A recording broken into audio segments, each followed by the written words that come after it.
Good morning all. இன்றைக்கான tarot card of the டே என்ன வருதுன்னு பார்க்கலாம். ஸோ இன்னைக்கான கைடன்ஸ் என்ன வருது, ப்ரெடிக்ஷன் என்ன வருது அப்படின்னு நம்ம பார்த்தோன்னா, இன்னைக்கான கார்ட் தி சேரியட். இது மேஜர் கார்டு.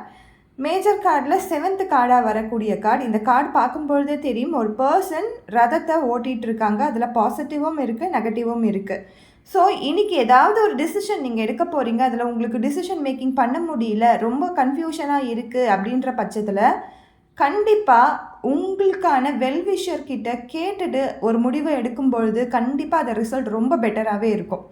நீங்களே அந்த டிசிஷன்ஸை எடுக்கிறத விட உங்களுக்கு சார்ந்தவங்க கிட்ட கேட்டு எடுக்கும்பொழுது கண்டிப்பாக அந்த முடிவுகள் ரொம்ப நல்லா இருக்கும். அது என்ன மாதிரியான ஒரு டிசிஷனாக இருந்தாலும் சரி. அதே மாதிரி நீங்கள் இப்போது லைஃப்பில் பிளாக்கேஜில் இருக்கேன், என்னால் எதுவுமே எடுத்து வைக்க முடியல அப்படின்னும் பொழுது ட்ரை பண்ணி நெக்ஸ்ட் ஸ்டெப்புக்கு போகிறதுக்கு பாருங்கள். அங்கேயே நிற்காதீங்க. தேங்க்யூ.